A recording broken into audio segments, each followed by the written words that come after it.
Shalom, selamat siang buat kita semua. Kita akan memulai kebaktian Gospel kita hari ini. Sebelumnya mari kita bersaat teduh sejenak. Bersyukurlah senantiasa, sebab itu yang dikehendaki Tuhan Allah bagi kita. Amin. Mari kita menyanyikan lagu pujian yang pertama, Yesus Aku Cinta.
Tuhan, terima kasih karena Engkau telah memberkati kami sehingga kami dapat melewati hari demi hari dengan rasa bersyukur. Tuhan, sebentar lagi kami akan mengikuti kebaktian. Engkaulah yang memberkati kami sehingga kami dapat duduk dengan diam, fokus terhadap nyanyi-nyanyian yang akan dinyanyikan untuk Engkau, dan kami akan mendengarkan firman-Mu dengan baik. Kami menyerahkan semuanya hanya ke dalam tangan-Mu, hanya dalam nama-Mu kami telah berdoa dan bersyukur. Amin. Sebelum mendengarkan sedikit firman Tuhan, mari kita menyanyikan lagu Dia Mengerti.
Shalom teman-teman semua, jumpa lagi di ibadah Boys Brigade. Saya yakin kita semua udah pada kangen untuk mendengarkan firman Tuhan. Yuk sama-sama kita doa dulu ya. Tuhan, terima kasih hari ini kami masih diberikan kesempatan memiliki tubuh dalam kondisi yang sehat. Kami juga masih diberikan kesempatan untuk hidup dan bernafas. Tuhan, terima kasih atas segala kesempatan ini. Biarlah kami dapat memakai kesempatan hidup ini untuk memuliakan Tuhan dan untuk mencintai Tuhan lebih dan lebih dalam lagi. Tuhan yang tolong kami semua, dalam nama Tuhan Yesus kami berdoa, amin. Nah, semuanya udah ready juga kan dalam kondisi duduk yang baik, sikap yang baik. Kita mau dengerin firman Tuhan sama-sama. Sebelumnya teman-teman, yuk sama-sama baca ayat yang satu ini. Ayat ini tuh saya suka banget karena ini tuh indah banget menurut saya. Roma 8 ayat 39b. Tidak ada sesuatu pun yang dapat memisahkan kita dari kasih Allah yang dinyatakan oleh Tuhan Yesus Kristus ketika Ia mati bagi kita. Hari ini tema khotbah saya adalah tidak terpisahkan. Teman-teman, ada yang pernah mengalami perpisahan di sini? Pasti ada lah ya, pasti ada yang pernah mengalami perpisahan. Entah itu kamu berpisah sama teman, atau berpisah sama orang yang kamu suka ya, atau berpisah sama pacar ya. Nah, pasti kita pernah mengalami momen-momen perpisahan. Atau momen perpisahan yang paling menyedihkan itu adalah ketika kita berpisah dengan orang tua kita. Teman-teman yang terkasih, perpisahan itu menyedihkan ya. Tapi hari ini kita mau belajar bahwa kita tidak akan pernah terpisahkan dari kasih Allah. Kita bisa terpisah dengan orang-orang di sekitar kita, dengan orang-orang yang kita sayang, bahkan yang ada di dalam dunia ini, kita bisa terpisah dengan mereka semua. Tapi kita tidak akan pernah terpisah dengan kasih Tuhan. Yuk kita sama-sama belajar tentang tema ini ya. Teman-teman, coba saya mau teman-teman pikirkan satu hal yang membuat teman-teman itu bisa ngerasa senang ya. Oke, misalnya ada yang berpikir, wah kalau cinta saya diterima sama dia kayaknya saya bakal seneng deh. Ya iya, itu semua orang juga pasti bakal seneng ya. Yang gak seneng itu kalau cintanya ditolak gitu, udah berjuang, terus ditolak cintanya. Itu sih ya, kasihan deh lo. Oke teman-teman, yuk pikirkan bareng-bareng hal apa sih yang bisa bikin kalian itu ngerasa senang. Ya contohnya misalnya, oh kemarin libur ya, pasti pada seneng kan kalian semua di rumah. Iya dong, gak ada yang ngejar-ngejar lagi soal tugas, senang ya, liburan bisa bikin senang ya. Lalu apa lagi? Misalnya, wah ada film yang kalian suka baru tayang ya, ada drakor yang kalian suka baru tayang, pasti itu juga bikin senang dong. Itu sih saya yang senang ya. Oke teman-teman, pikirkan ya beberapa hal yang bikin kamu senang. Ada beberapa hal yang saya kira membuat orang itu merasa senang ya. Entah kamu setuju atau enggak nih ya. Yang pertama, main game. Nah, main game ini kan berarti melakukan hal yang kamu suka ya, main game. Siapa di sini yang senang main game? Pasti saya tahu, pasti banyak banget ya. Pasti banyak banget yang suka main game ya. Entah itu COD, FF lah, Hago lah, pasti banyak banget yang suka main game gitu. Dan ini hal yang menyenangkan, ya enggak? Untuk dilakukan ini tuh menyenangkan banget. Waktu kalian lagi sendirian di rumah, bisa main game ya. Di dalam game kalian bisa bertemu dengan orang-orang, bisa bekerja sama, bersosialisasi gitu ya. Main game ya. Ini adalah hal yang menyenangkan yang pertama. Setuju?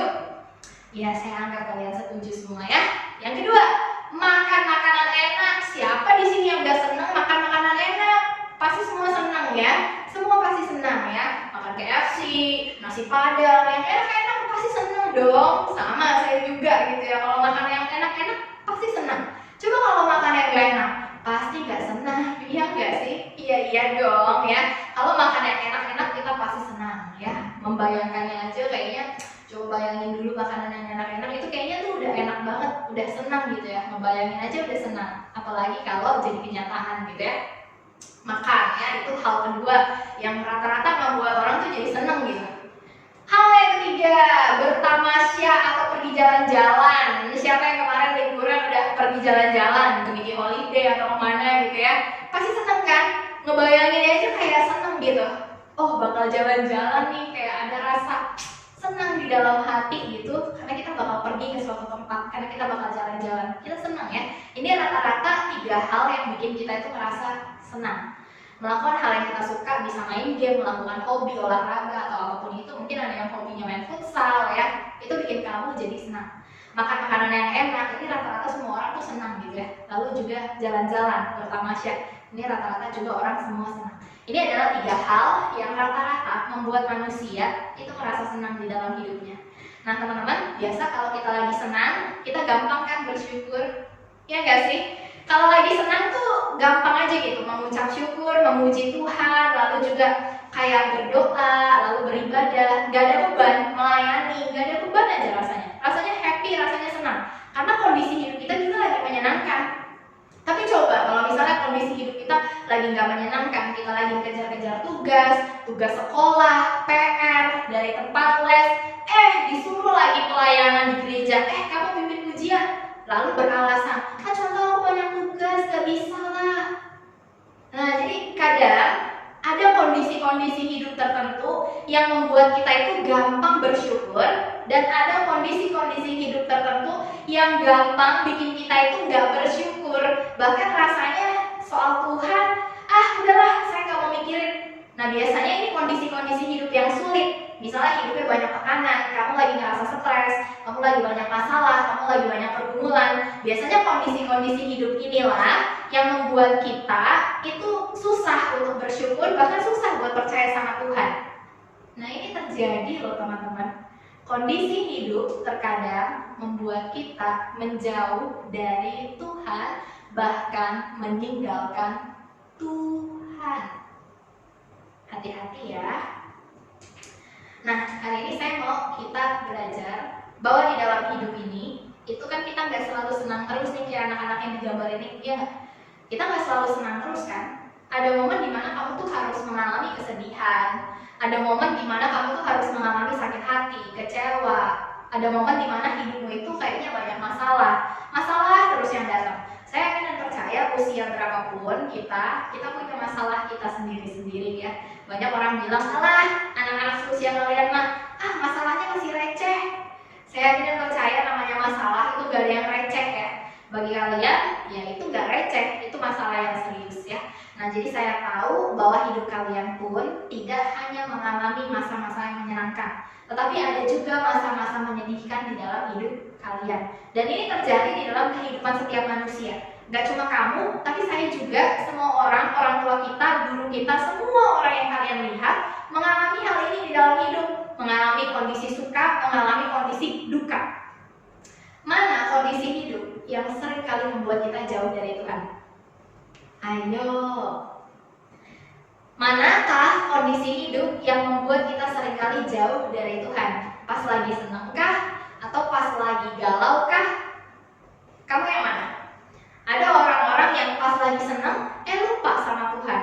Tapi ada juga orang-orang yang pas lagi senang, dia malah ingat sama Tuhan. Ada orang yang lagi sedih, dia lupa sama Tuhan. Ada orang yang lagi sedih, tapi dia malah ingat sama Tuhan. Teman-teman, selalu waspada. Kondisi hidup, baik senang maupun sedih, itu punya potensi untuk membuat kamu dan saya menjauh dari Tuhan. Perhatikan baik-baik kalimat saya. Hati-hati, kondisi hidup, baik senang atau sedih, punya potensi yang sama untuk membuat kamu dan saya menjauh dari Tuhan. Teman-teman yang terkasih dalam Tuhan, hari ini kita akan belajar dari seorang tokoh Alkitab bernama Paulus. Teman-teman, Paulus ini kondisi hidupnya ada senang, ada sedihnya. Pasti sama kayak kita semua. Ada kondisi senang, ada kondisi sedih, sama. Karena dia adalah manusia yang sama kayak kita. Nah, posisi senang Paulus adalah ketika dia menjabat sebagai seorang Sanhedrin. Dia adalah kepala dari pemuka agama Yahudi. Dia sedang berjaya, tetapi hari itu dia bertemu dengan Kristus dan terjadilah yang namanya pertobatan. Teman-teman perhatikan, setelah Paulus mengikuti Yesus, apakah hidupnya selalu menyenangkan? Saya mau tanya kepada kamu yang sudah menjadi Kristen sejak kecil, apakah hidupmu selalu menyenangkan? Saya rasa jawabannya enggak. Meskipun saya sudah percaya kepada Tuhan sejak saya kecil, saya yakin dan percaya hidup anak-anak Tuhan tidak kebal dari yang namanya masalah. Kita tetap punya masalah. Ada masa di mana kita bisa sedih, ada masa di mana kita bisa kecewa. Sekalipun kamu dan saya adalah pengikut Tuhan Yesus. Ikut Tuhan Yesus bukan berarti jalan hidup kita itu lurus terus kayak jalan tol ya. Lurus, mulus, gak ada jalan rusak ya, gak ada yang becek-becek, gak ada. Bukan berarti demikian ikut Tuhan tuh. Ikut Tuhan bukan berarti jalan yang mulus. Ikut Tuhan yang dijanjikan adalah Tuhan menyertai kita sampai akhir hidup kita. Ini yang Paulus mengerti. Maka dari itu ketika kondisi hidupnya banyak mengalami hal buruk, dia tidak meninggalkan Tuhan karena kondisi buruk dari kehidupannya. Perhatikan baik-baik, Paulus waktu mau berlayar ke Roma, tujuannya itu baik, mau memberitakan firman Tuhan di Roma. Tetapi apa yang terjadi? Karena angin kencang, kapal Paulus itu tenggelam. Dia harus terombang-ambing di lautan selama belasan hari. Apakah itu kondisi yang menyenangkan? Gak ada kan yang bercita-cita seperti itu. Cita-cita kita itu selalu menyenangkan gitu. Pengen jadi orang kaya, wah itu menyenangkan. pengen seperti influencer yang rebahan aja dapat duit, itu menyenangkan. Ada nggak yang punya cita-cita, wah suatu hari kalau saya naik kapal, saya mau kapal saya seperti Paulus tenggelam? Gak ada yang mau kan? Ya pasti dong gak ada yang mau. Tidak ada yang bercita-cita memiliki kondisi hidup seperti itu. Demikian juga Paulus. Ketika dia berlayar ke Roma, tujuannya itu untuk memberitakan tentang Tuhan Yesus. Tetapi yang terjadi adalah kapal yang ditumpangi Paulus tenggelam. Apakah Paulus di dalam kapal langsung, nih gara-gara Tuhan ini saya mau beritakan tentang kasih Tuhan, kok malah tenggelam, ini kurang ajar? Apakah Paulus seperti itu? Dia tidak menghujat Tuhan sama sekali. Meskipun dia ditimpa oleh kondisi hidup yang buruk, ingat, Paulus tidak kehilangan rasa cintanya pada Tuhan Yesus. Malah Paulus di tengah kondisi yang buruk itu di atas kapal, dia memberitakan tentang bagaimana Tuhan Yesus sangat mengasihi dia dan juga mengasihi seluruh orang yang ada di dalam kapal yang mau tenggelam tersebut. Luar biasa kan? Luar biasa sekali teman-teman. Kita gimana waktu kondisi hidup kita susah? Apakah kita pakai kondisi hidup kita yang sulit itu untuk semakin mencintai Tuhan atau memberitakan tentang kasih Tuhan? Kebanyakan enggak. Kebanyakan langsung marah-marah, langsung gak mau ke gereja, gak mau berdoa, gak mau baca Alkitab. Kenapa Tuhan memberikan kondisi hidup yang buruk seperti hari ini? Langsung marah-marah. Tidak seperti Paulus. Teman-teman, hari ini kita belajar satu hal. Kondisi buruk jangan sampai mengubah rasa cinta kita pada Tuhan. Bukan hanya satu loh kondisi buruk yang dihadapi oleh Paulus. Tetapi teman-teman, kondisi buruk yang dihadapi Paulus, ada satu lagi yang begitu menurut saya luar biasa gitu ya. Ketika Paulus ini, dia terombang-ambing di lautan, dia sampai ke sebuah pulau bernama Pulau Malta ya. Di Malta ini dia disambut baik oleh penduduk yang ada di dalam pulau itu. Ini menyenangkan bukan? Menyenangkan dong, disambut dengan hangat, di welcome sama orang, itu kan menyenangkan. Nggak jauh bedanya misalnya kamu pergi nih ke rumah temanmu, lalu keluarga dari temanmu nge-welcome kamu, ayo sini masuk, udah makan belum, lalu kamu dikasih makan, ya orang tuanya baik juga ke kamu gitu, itu kan menyenangkan ya. Ini kondisi yang menyenangkan. Paulus mengalami itu di Malta. Kondisi yang menyenangkan, dia disambut dengan hangat oleh penduduk yang ada di Malta. Tetapi teman-teman, seperti yang saya bilang, hidup itu ada suka, ada duka. Terjadi lagi sebuah peristiwa duka. Hari itu mulai malam, cuaca mulai dingin. Paulus berinisiatif untuk membuat api unggun dari ranting kering. Ketika dia mengambil ranting yang kering itu, dia ambil dengan tangannya, apa yang terjadi? Ada ular ternyata digigit tangannya Paulus. Dan seketika itu juga semua orang yang ada di situ panik dong. Nggak jauh beda misalnya kamu ngelihat temanmu jatuh dari sepeda gitu ya kamu pasti ada rasa panik gitu. Nah begitu juga orang ketika melihat Paulus digigit oleh ular, udah gitu ularnya ular beludak yang sangat beracun dan mematikan. Orang yang ada di situ dan melihat kejadian itu sangat amat panik. Kenapa mereka panik? Karena mereka tahu Paulus akan segera mati kalau digigit ular seperti ini. Tetapi ternyata apa yang terjadi teman-teman? Paulus tidak mati ketika dia digigit ular. Paulus malah menggunakan kesempatan ini untuk memberitakan tentang Tuhan Yesus di Malta. Semua orang yang ada di Malta heran, kenapa ya Paulus kok digigit ular tapi nggak mati? Wajahnya Paulus ini adalah Superman. Enggak ya teman-teman. Apakah Paulus ini punya kekuatan yang super gitu? Enggak. Jangan-jangan Paulus adalah pawang ular? Enggak juga ya, kayak gitu. Makanya begitu digigit ular dia nggak mati ya karena dia pawangnya. Enggak, teman-teman, enggak gitu ya. Paulus adalah manusia biasa seperti kamu dan saya. Kenapa dia tidak mati digigit ular? Dia ditolong oleh Tuhan Yesus. Teman-teman yang terkasih dalam Tuhan, maka Paulus menggunakan kesempatan ini untuk memberitakan tentang Tuhan Yesus kepada seluruh orang yang ada di Malta. Teman-teman lihat ya, Paulus hatinya kepada Tuhan Yesus tidak berubah. Kondisi buruk di dalam hidup Paulus tidak merubah cintanya kepada Tuhan Yesus. Baik itu kondisi senang, baik itu kondisi sedih, itu tidak merubah cinta Paulus kepada Tuhan Yesus. Teman-teman yang terkasih dalam Tuhan, kalau Paulus di dalam kondisi senang dan sedih, dia tidak meninggalkan Tuhan Yesus, bagaimana dengan kita hari ini? Yang baru ditinggal gebetan, ingat berdoa nggak sama Tuhan Yesus? Yang baru aja mengalami kegagalan, ingat berdoa nggak sama Tuhan Yesus? Yang baru aja bersedih karena diomelin mama papa di rumah, ingat berdoa nggak sama Tuhan Yesus? Hayo.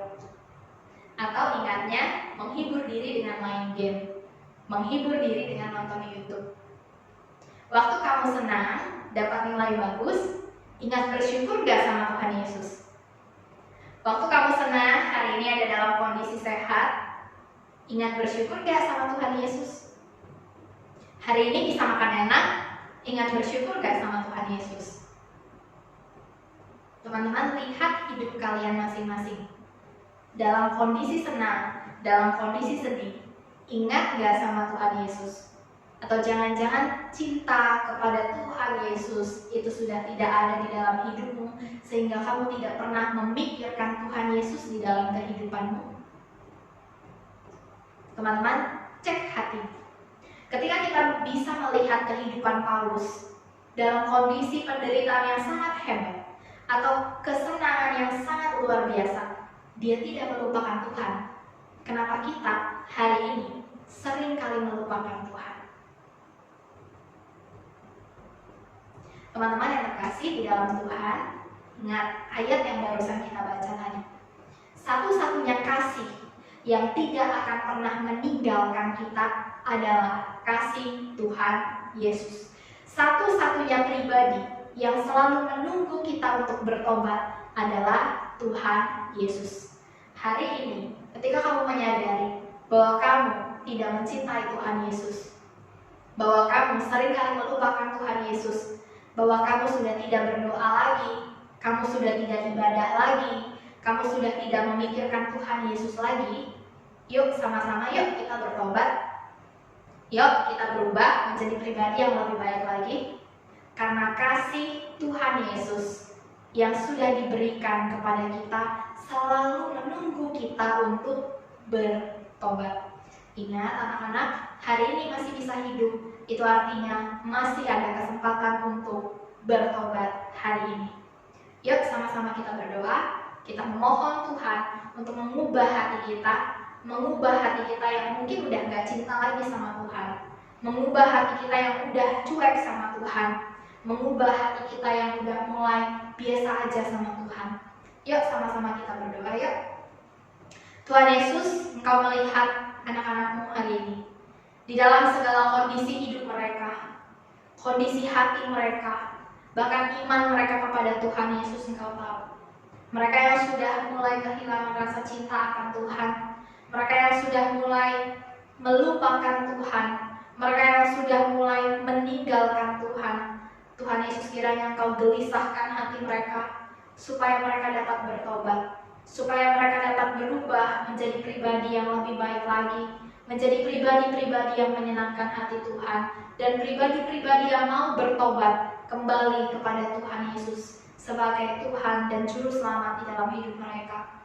Mereka yang hari ini mau menerima Engkau sebagai Tuhan dan Juru Selamat, Tuhan yang tolong supaya Engkau boleh memberikan kepada mereka hati yang juga mau menerima Engkau sebagai Tuhan di dalam hidup mereka ya Bapa.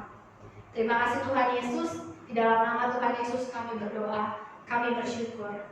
Amin.